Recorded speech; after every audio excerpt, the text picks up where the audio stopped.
In this lesson, we will see together the prepositions, but we will see more precisely avec. So, of course, the first thing that we need to see together is what is une préposition? Well, a preposition is an invariable word which brings two words together.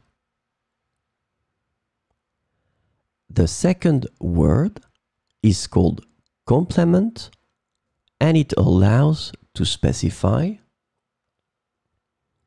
the time, the cause, the place, the state, the manner, the purpose, or the matter. The second word can be another noun, a pronoun, an infinitive verb, or an adverb.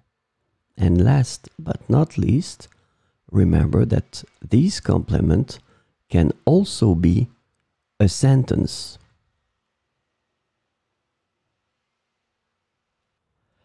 So, this lesson is about avec, and the preposition avec translates to with in English.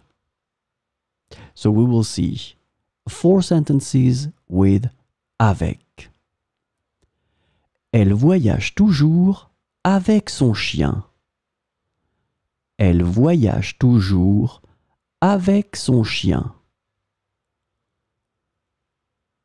Je préfère le café avec du sucre.